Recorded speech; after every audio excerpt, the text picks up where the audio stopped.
Bismillahirrahmanirrahim. Assalamualaikum warahmatullahi wabarakatuh.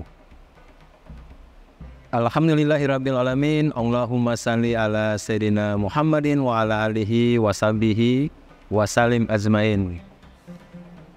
Alhamdulillah, kami dari Yayasan Rubatul Khairat Kota Ternate di bawah pimpinan Al-Habib Abdurrahman bin Kamil As-Sagaf. Sementara ini kami lagi membangun gedung pondok pesantren Rubatul Khairat Madrasah Al-Ulya yang sementara dibangun, ya.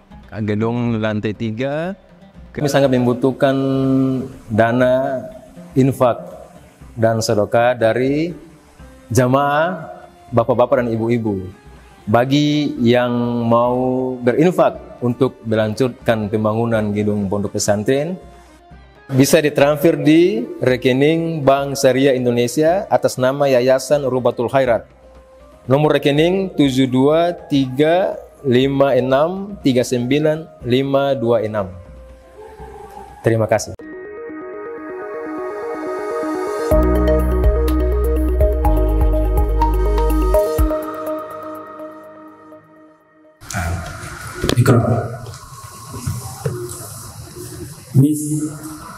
فإن كان إسناد أحدهما صحيحا دون الآخر فالصحيح المعتمد مثاله أنه ثبت في الصحيحين أن النبي صلى الله عليه وآله وسلم اشتكى فلم يكن ليلة أو ليلتين فأتته امرأة فقالت يا محمد ما أرى شيطانك إلا قد تركك فأنزل الله والضحى والليل إذا سجى ما ودعك ربك وما قلى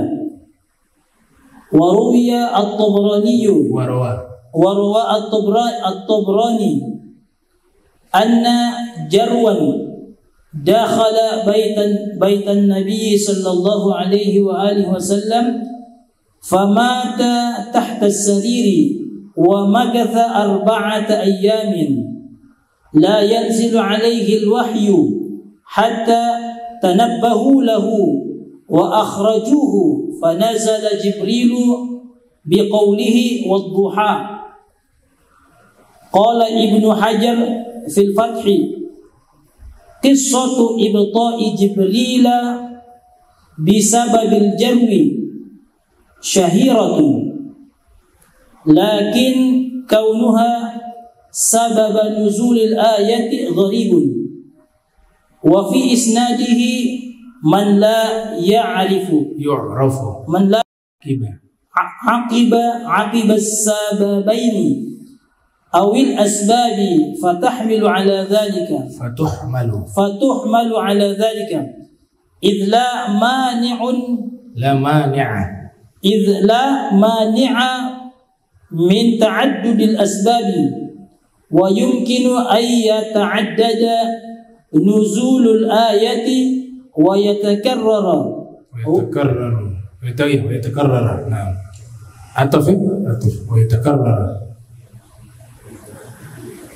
ويكون لكل نزول سبب.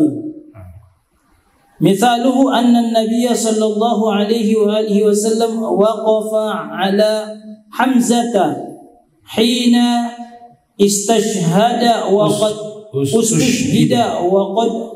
مثل به فقال لأمثلن ب70 مكانك فنزل جبريل والنبي صلى الله عليه وآله وسلم واقف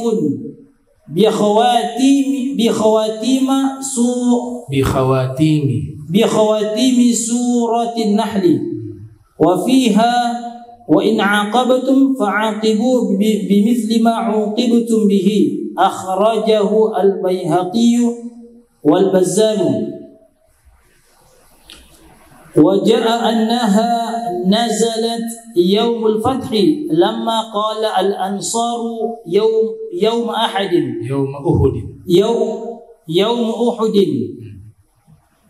لئن أصبنا منهم يوما مثل هذا لنربين عليهم أخرجه الترمذي والحاكم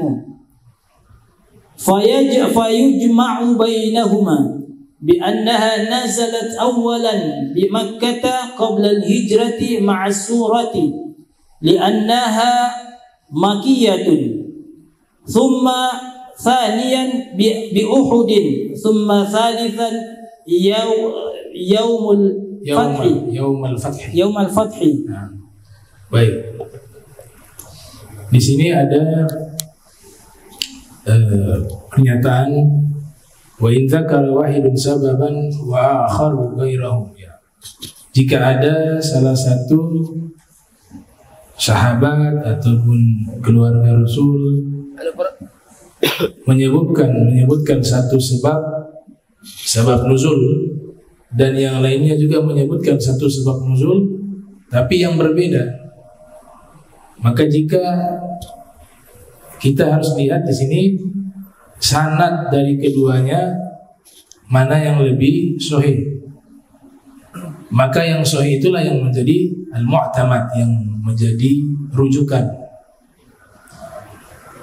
Sebagaimana contoh, jadi ada ulama menyebutkan atau meriwayatkan satu ayat tapi dengan sabab nuzul yang berbeda. Caranya bagaimana? Salah satunya kita mengambil yang paling sahih sehingga kita bisa menerima riwayat ini yang lebih tarjih. Itu metodologinya begitu, ya. Yang tarjih kalau bisa diselaraskan kalau sama kuat hadis, atau kita memilih mana yang lebih sahih. Tentu kita menggunakan metodologi para ulama, ya, menukil pendapat-pendapat para ulama. Contoh di sini diriwayatkan di dalam dua kitab sahih, yaitu Sahih Bukhari dan Muslim, bahwa Nabi sallallahu alaihi wasallam ishtaka, pernah mengeluh, ya. Ini syarahnya ini sangat luas. Ishtaka di sini luas sekali, ya. Nabi itu tidak pernah mengeluh sama Allah, tidak pernah. Itu dijelaskan dalam kitab-kitab syarah. Tapi kita ikut teks, ya. Teks di sini menyesuaikan isi kitab, sehingga Nabi tidak bisa melaksanakan, ya, tidak bisa berdiri. Falam yagum, mungkin sakit tidak bisa berdiri satu malam ataupun dua malam. Ini teksnya begini. Tapi kalau baca kitab Asy-Syifa li Huquqil Mustafa dan syarah tentu kan berbeda, ya. Jadi Rasul tidak pernah mengeluh kepada Allah sakit begini, sakit begitu. Yang keluar semua kalimat ridho. Indal ghadab war ridho. Di saat beliau marah, marahnya karena Allah. Di saat ridho juga, ridhonya karena Allah. Semuanya lillah. Gak ada mengeluh, protes, keluh kesah. Itu gak masuk dalam kamusnya Rasul Muhammad SAW. Cuma ini sabil riwayat. Jadi Nabi pernah tidak bisa bangun sehari, satu malam atau dua malam. Lalu datang seorang perempuan mengatakan, wahai Muhammad, ini juga datang seorang perempuan. Rasul ini sangat menjaga diri dengan perempuan yang bukan mahram. Ini diperluas lagi. Datangnya di mana ini? Apakah ketemu langsung dua orang, ataukah di situ ada istri-istrinya Rasul?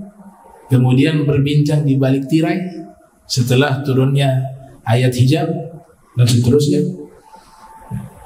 Nah, ini wanita mengatakan, wahai Nabi Muhammad, aku tidak melihat syaitan itu bersamamu. Kalaupun syaitan ada, pasti dia lari meninggalkanmu. Artinya tidak mungkin di situ ada Nabi Muhammad, kemudian di situ ada syaitan. Wah, dalam hadis saja Nabi mengatakan inna syaitan la yafirru min zilli Umar atau kama qala sallallahu alaihi wasallam. Syaitan itu lari ketika melihat bayangannya Umar. Masih bayangan zil. Wa kaif Rasul Muhammad sallallahu alaihi wasallam. Kalau bayangannya Sayyidina Umar saja dia lari, ya bagaimana dengan Nabi Muhammad sallallahu alaihi wasallam? Terus bagaimana dengan Imam Ali bin Abi Thalib? Bagaimana dengan Sayyidah Fatimah dan seterusnya? Al-Habib Umar mengatakan ini dalil, kata Habib Umar ya. Al-Habib Umar istinbat dalil bahwa kita majang foto aulia itu punya fawaid, punya faedah. Salah satunya mengusir syaitan. Kalau kita memajang foto-foto orang-orang soleh aulia. Kenapa? Kalau bayangan saja yang tidak berbentuk setan lihat lari, bagaimana kalau foto yang jelas wajahnya? Kenapa setan bisa lari kepada Sayyidina Umar? Karena Sayyidina Umar punya kuwatul iman, kekuatan iman. Begitu juga para aulia, mereka punya kekuatan iman, mereka punya kekuatan di dalam ibadah, keikhlasan, ilmu, semuanya. Kalau bayangan, setan lari. Bagaimana dengan foto? Foto lebih kuat dari bayangan.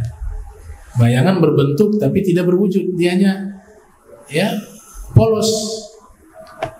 Tapi kalau foto ada wajahnya. Diusulkan beli yang foto, jangan yang lukisan. Kan banyak tuh lukisan Syekh Abdul Jilani, lukisan. Kalau lukisan itu bisa benar, bukan berarti kita salahkan ya. Bisa kemungkinan benar, mungkin lewat mimpi. Zaman mereka belum ada foto. Biasa ada yang lewat mimpi ketemu Syekh Abdul Jilani, ketemu Syekh Abu Bakar bin Salim, dilukislah. Kemungkinan bisa benar, bisa salah. Tapi kalau foto tidak mungkin salah, karena foto ya memang orangnya itu. Nah itu dikatakan begitu. Aku tidak melihat setan bersamamu. Kalau ada kamu pasti setan lari meninggalkan kamu. Maka Allah turunkan wadduha wal laili idza saja ma wadda'aka rabbuka wa ma qala. Jadi yang menerangkan hadis tadi wahyu ayat. Di bagian mana?